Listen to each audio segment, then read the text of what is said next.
بسم الله الرحمن الرحيم وهبينما أحد أو إسنين أي سو جريسو لباتنك بشا جولاي سنة كلابكن لباتن يشن أو كوبهجن شن يلباتنك بشا محرم سنة كون أفر بقول فرتن يتضبط تاريخ ذي هجرية كسو دوادا مركله إيه برامجكي قبانها قضبضا أن إذي كوبهيننا وحا كمدا madaxweynaha Eritrea oo Ethiopia uga digay in dagaal toos ah ay la gasho dalkiisa arrintan ayaa waxa imaanaysaa xilli xiisad culus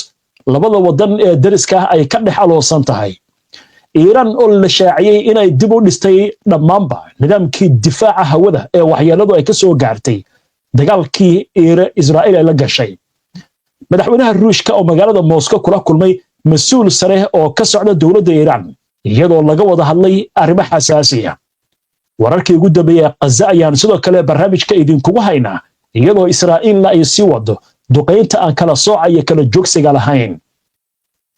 hooyooyinka askarta Israa'iil ee ka howlgalaysa marayka Gaza oo banaanbax ka hordhigay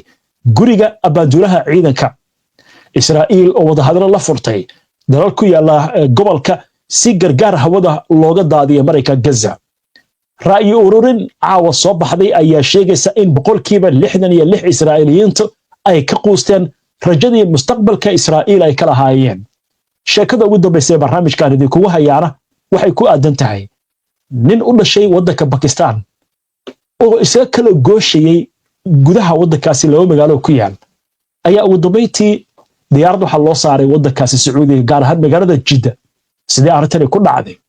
sheeko la yaab leh oo arrintan ku aadan ayaan idinkugu haynaa barnaamijka dhammaan wararkan iyo qodobo kale oo faahfaahsan iyo wixii war ah ee soo kordhay intaynu hawada ku jirno ayaan idinkugu soo gudbinaynaa barnaamijka qubanaha xarunta caafimaadka ee Private Walk in Clinic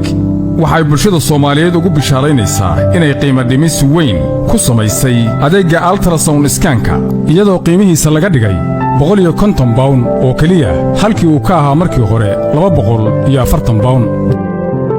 waxaa sidoo kale xarunta ka howlgala Dr. Akan Efe oo ah dhakhtar rugcadaa ah kana soo shaqaynayay howlaha caafimaadka muddo ka badan 30 sano Dr. Akan Efe wuxuu xarunta ka howlgalaa maalinta Arbacada usbuuc kasta wixii faahfaahin ah oo inta dheer kala xiriir lambarada emailka iyo baraha bulshada ee shaashada kaaga muuqda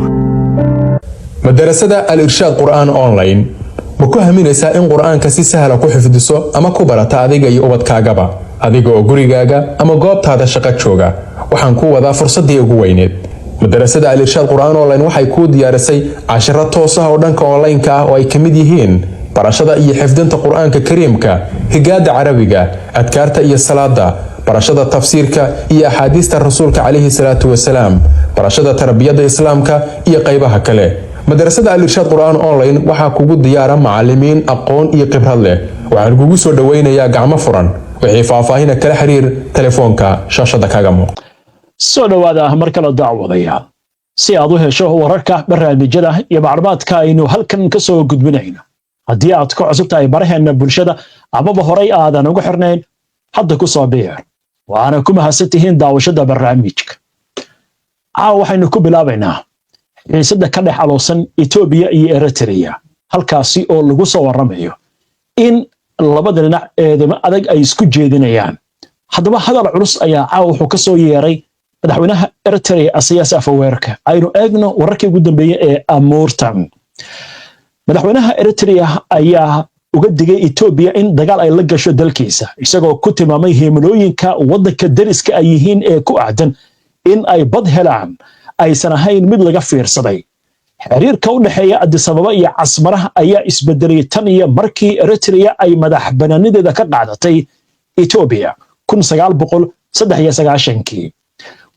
1998 ilaa 2000 dagaal ayaa dhex maray labada wadan ee ku yaala geeska Afrika sabab la xiriira muran dhul waxaana ay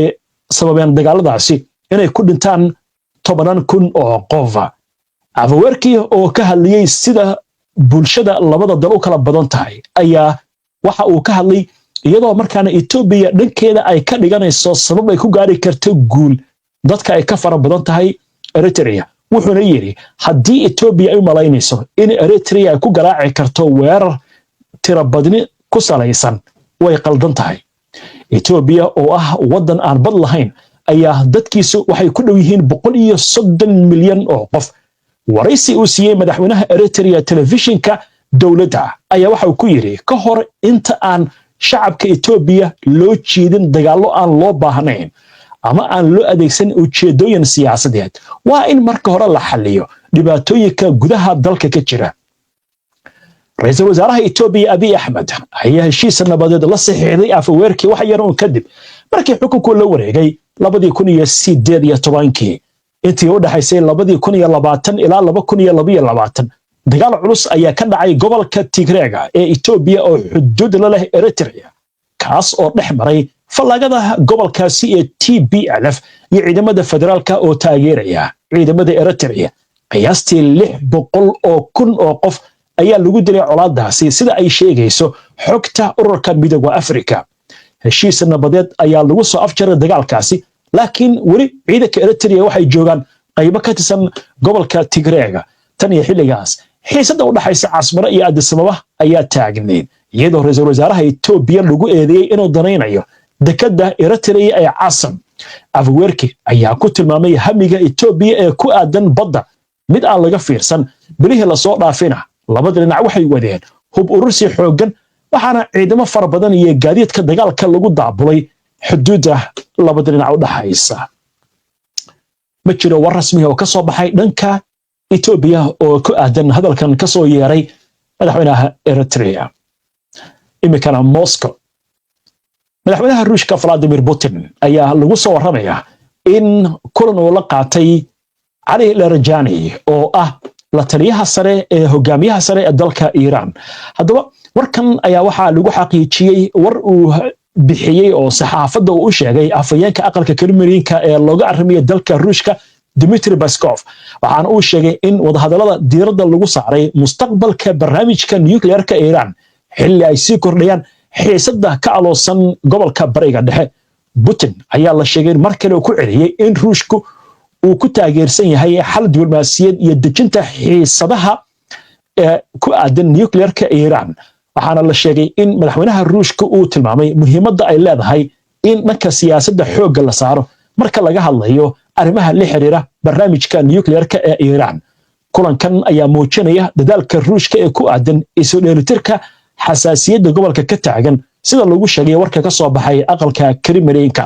waxaana la sheegayaa in sidoo kale kulankan uu ku soo aadayo iyadoo reer galbeedka oo Mareykanku hormuud u yahay cadaadis ay ku saarayaan Iran inay dib ugu soo laabato wadahadallada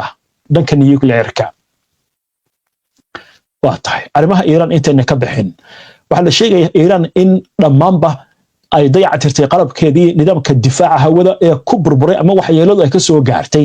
weerarkii Iran iyo Israa'iil ku qaaday Iran bishii June ee aynu ka soo gudubnay. warbixin amurahani ku aadan waxaa soo jeedinaysa wariyahayaga Nimca Cabdikariin Timcad.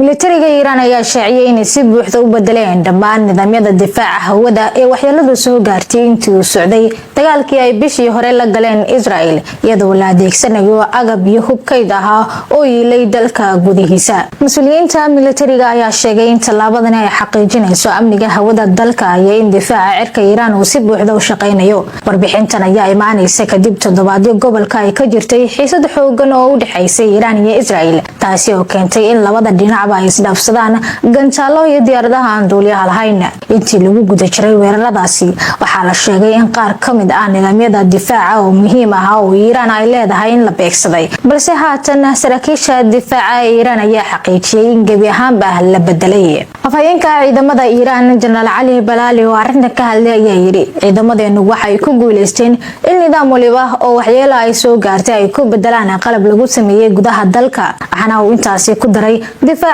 hawada Iran waxa uu haatan mar kale u shaqeynayaa si buuxda. dalku waxa uu diyaar u yahay inuu iska difaaco hanjabaad kasta. militariga ayaa si gaar ah u adkeeyay in kaliya tiknoolajiyad gudaha ah loo adeegsaday howlgalka dib u dhiska taasi oo muujinaysa dadaalka joogtada ah ee Iran ay ugu jirto isku filnaanshiyaha dhanka difaaca. sanadihii u dambeeyay Iran waxay si weyn u maalgelisay warshadaha militariga gudaha iyadoo horumarisay raadaarno masaafo dheer gaara nidaamyada gantaaladiidka ah iyo diyaaradaha duuliyaha lahayn. sidoo kale hay'adda duulista hawada ee Iiraan ayaa ku dhawaaqday in hawada dalka dib loo furay gebi ahaanba, isla markaana duulimaadyadii hakadka ku jiray ay dib u bilowdeen. garoomada waaweyn ee Tehraan oo ku jiro kan Imaam Khomeini ayaa haatan si caadi ah u shaqeynaya. warbaahinta dowladda ayaa tallaabadani ku tilmaamtay mid muujinaysa adkaysi iyo diyaargarow, iyada oo beesha caalamkuna ay si dhow ula socoto soo kabashada Iiraan ee ku aadan dagaalkii dhawaan iyo in nabadda cusub ee muuqata ay noqoto mid sii jiri karta. Nimcaati Macade, HBN Online TV. hagaagina waxa aad bay u mahadsan tahay. waxaan u gudbaynaa daawadayaal wararkii ugu dambeeyay ee Gaza, iyadoo sidoo kale ay soo baxayaan warar caawa sheegaya in Israa'iil 3 wadan oo gobolka ay kala hadashay sidii gargaar xagga sare looga daadin lahaa marka Gaza. iyo war hadda soo dhacay intii barnaamijka ku jirnay oo ku aadan howlgal culus oo xoogagga iska caabinta Israa'iil xoogagga iska caabinta Falastiiniyiinta ay ku qaadeen ciidanka Israa'iil. waxaana la sheegayaa in xilligan oo barnaamijka aynu wadno Khan Yunis diyaaradaha qomaatiga u kaca ee Israa'iilkaas ay ku degayaan. waxaa la aaminsan yahay inay kala daabulayaan meydka iyo dhaawac. wararkaas iyo qodobo kale intaan u gudbin aynu ku hakanno qadar xayeysiina. Simodi oo ah suuqa ugu weyn ee dahabka ee bariga Afrika waxa uu macaamiishiisa ugu talagalay fursad cajiib ah oo marla araga. haddii aad dahab ka soo iibsato Simodi iyo haddii aad iska iibinayso labadaba, Simodi waxay ku siinaysaa fursad qaali ah oo aad ku guulaysan karto dahab kale, waana fursad soconaysa bishan iyo bisha soo socota. cajiib! Simodi ka iibso dahab ama iska iibi oo hel dahab kale oo aad ku guulaysanayso fursadan. guulaystayaashu waxay noqon doonaan 6 qof ee ugu horeeya, waxaana uu xarumo ku leeyahay Dubai iyo Hargeysa. faahfaahin dheeri ah waxa aad kala xiriirtaa WhatsApp-yada Hargeysa iyo Dubai ee aad ku aragto shaashada. dhammaan ummadda Soomaaliyeed gaar ahaan kuwa ku nool qurbaha ee danaynaya barashada culuumta shareecada Islaamka qaybaheeda kala duwan, waxa loogu bishaaraynayaa in macadka Ibn Abbas uu soo kordhiyay qayb cusub oo online ah. waxaana ka mid ah culuumta shareecada oo ilaa 6 qaybooda, barashada af Soomaaliga iyo Carabiga, Quraanka Kariimka, dadka waaweyn iyo carruurtaba, kasixidda carabka ruuxa dhigtay hadda ka hor, higaada Carabiga oo ilmaha si fiican loo fahamsiin doono insha Allah, iyo culuumta kale ee Quraanka. wixii faahfaahin oo dheer waxaad kala xiriirtaa nambarada shaashada kaaga muuqda. soo dhawaada mar kale daawadaya.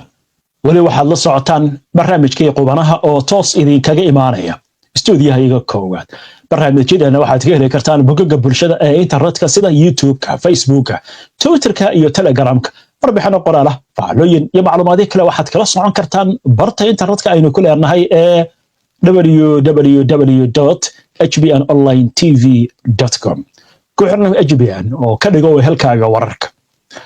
waxaynu ku bilaabaynaa warar culus oo hadda soo dhacay kaasi oo la xiriira howlgal xoogagga iska caabinta Falastiiniyiinta ay ka fuliyeen Khan Yunis. haddaba intaynu barnaamijkan ku jirnay, warbaahinta Falastiiniyiinta ayaa waxa ay sheegaysaa in weerar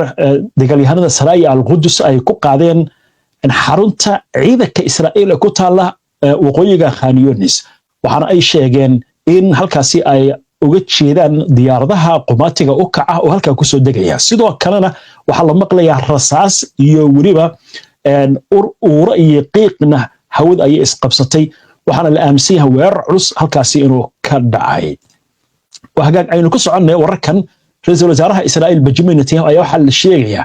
in uu ka dalbaday maxkamadda Israa'iil in la joojiyo berri dhageysigii la dhageysan lahaa dacwadda ku socota. wuxuu leeyahay waan xanuunsanahay sidii aad kala socoteen barnaamijka wararka caawana. Netanyahu waxa la sheegayaa in cudur ku dhacay, gaar ahaan si hadalka loo dhigay markii cunto markaas la sheegay inuu ku samoobay. waxaana leeyahay cudurkiisa ayaa sababay in maanta uusan imaan kulan golaha wasiiradu ay lahaayeen. waxaana xafiiskiisa laga soo warinayaa inuusan imaanayn maalmaha soo socda. waxay ka soo kordha waynu arki doonaa. telefishinka kanaal 12 Israa'iil laga leeyahay ayaa waxa uu sheegayaa hooyooyinka askartooda ka dagaalamayaan marka Gaza caaw inay ku banaan baxayaan kadanka hore ee guriga abaduulaha ciidanka Israa'iil Eyal Zamir. waxaana la sheegayaa in hooyooyinkan ay dalbanayaan in dagaalka si degdeg ah lagu joojiyo, loona soo celiyo wiilashooda si loo badbaadiyo nolosha. banaanbaxan ayaa ku soo beegmaya xilli ay sii kordhayaan khasaaraha ciidanka Israa'iil iyo cadaadiska gudaha ee lagaga soo horjeeda dagaalka Israa'iil ay ka wado marka Gaza. marka Gaza maanta oo kaliya dad ka badan 100 qof ayaa lagu dilay. dadkaasi 80 ka mid ah meelaha gargaarka loo doonto ayay ku sugnaayeen waxa ka dhacay meeshaas wax cajiib ah mucjiso ayaa ka dhacday dadkii gargaarka doontay ee raadinay inay soo qaataan ama kartoon ama loor bur ah ama bariis ah ayaa mid ayaa la soo celiyey oo guryahooda lagu soo celiyey qaarkood waa carruur yar yar 80 qof ayaa la dilay arrinta marka waxaa leeyahay xaaladda gaajada meesha ka jirta waa mid aad u daran haddaba warbaahinta la yidhahdo Fox News ee laga leeyahay Mareykanka ayaa waxay sheegaysaa Israa'iil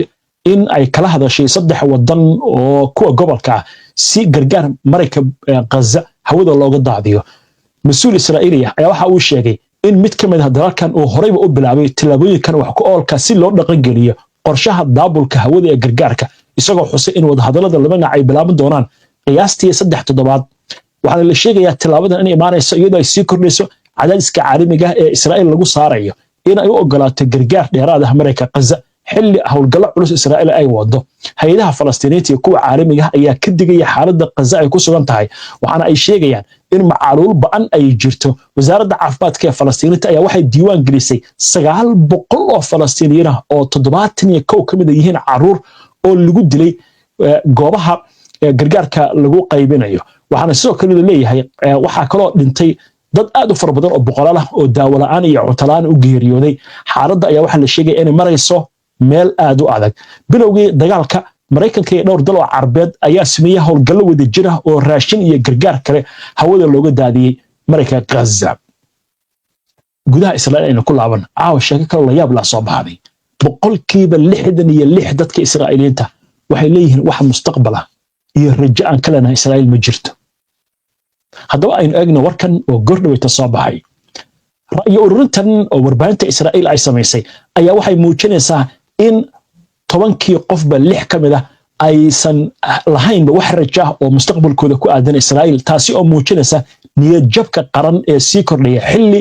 Israa'iil ay wajahayso dagaal socda iyo hubanti la'aan siyaasadeed sahankan wuxuu muujinayaa sidoo kale in boqolkiiba 73 dadka la wareystay ay aaminsan yihiin in xukuumaddu ay tahay inay soo afjarto dagaalka isla markaasna diiradda ay saarto soo celinta dhammaan la haystayaasha intaa waxaa dheer boqolkiiba 79 dadka la wareystay ayaa waxay taageerayaan in la askareeyo dadka hareediga waa yuhuudda aadka ugu adaga diinta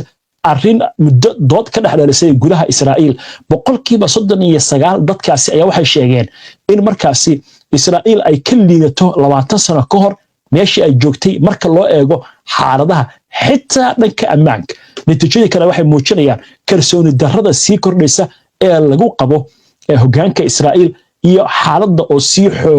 xumaanaysa iyo baahida xooggan ee loo qabo isbeddel dhanka siyaasadda ah Israa'iil waxay la dhacaysaa dagaallo kala qaybsanaan bulsho iyo xaalad siyaasadeed oo aad u adag waa haatan waxaynu soo gaarnay sheekadii ugu dambeysay ee barnaamijka aynu ku soo gabagabayn jirnay aanaba waxaynu ku soo qaadanaa sheeko ka duwan sheekooyinka barnaamijka aad ku soo daawateen waxaan idin hayaa sheeko la yaab leh waa adigoo doonayay inaad Muqdisho ka safarto oo kaba soo qaad Hargeysa aad tagto ka waran haddii laga dejiyo magaalada Jidda waay oo kadib lagu qabsado oo la yiraahdo sharci darro ku soo gashay wadanka nin Bakistaani ah sheekadaas ku dhacday haddaba sheekadan aynu eegno warbaahinta wadanka Pakistan ay aad uga hadlayso waxa la sheegayaa nin lagu magacaabo Malika Jazain Ahmed oo degan magaalada Karachi in markaasi duulimaad uu ula socday magaalo kale gaar ahaan magaalada Lahore in uu ka dhacay xaggaasi magaalada Jidda ee dalka Sacuudiga Karachi buu ka tagay Lahore buu u socday wadanka gudihiisa laakiin ninkan waxa la sheegay in si qaldan uu raacay diyaarad caalami ah ku socotay magaalada Jidda isagoo aan haysan baasaboorkii ama fiisihii loo baahnaa wuxuuna ku andacooday in arrintan ay suurtagal noqon kartay sabab la xiriira dayacaad dambi oo ka timid dhanka shirkadda diyaaradaha anigu ninkan wuxuu leeyahay dambi marihi oo shirkaddii diyaaraddan mas'uulka ka ahayd ayaa soo saartay kadib waxa la sheegayaa ninkan in la xiray kadibna waxa la sheegayaa mas'uuliyiinta Sacuudiga inay go'aansadeen in ninkani maxkamad lagu soo oogo waxaana markaas la sheegayaa in la masaafurinayo arrinta kale ugu yaabka badan waxay tahay ninkan hadda maxkamadda ayuu wuxuu doonayaa inuu geeyo shirkadda diyaaradaha isaga kala gooshaysay Karachi iyo Lahore ee ka soo tuurtay magaalada Jeddah ee waddanka Sacuudiga waxaana la sheegayaa in qaranadiisa uu la xiriiray ninkan isagoo leh waxaa lagu xadgudbay xeerarkaygii badbaadada iyo sidoo kale kuwii kale ee qawaaniinta duulista waxaana ninkan uu dalbanayaa shirkadda in la ganaaxo oo xitaa laga noqdo ruqsadda si waafaqsan qawaaniinta caalamiga ah waaye waa shirkadda la yaab kale waad u jeedaan tigidhkiisa boardbaska wuxuu sheegayaa Karachi iyo Lahore haddana Jeddah laga tuuray waa tahay inta ayaan ku soo gabagabeynayaa caawa barnaamijkii qodanaha aan ku mahadsantihiin daawashada barnaamijka si aad ula socoto wararkan barnaamijyadan iyo macluumaadkan aynu soo gudbinayno haddii aad ka cusub tahay baraheena bulshada ama horay aadan ugu xirnayn hadda ku soo biir waana mahadsantihiin mar kale nabadgelyo internet plus waa adeeg ay macaamiishu ka heli karaan internet fiber ah oo xawaarihiisu yahay 20 megabytes per second ayna la socdaan receiver ay ku jiraan in ka badan 4,000 oo kanaal iyo 100 daqiiqado oo ah ku hadal bilaash ah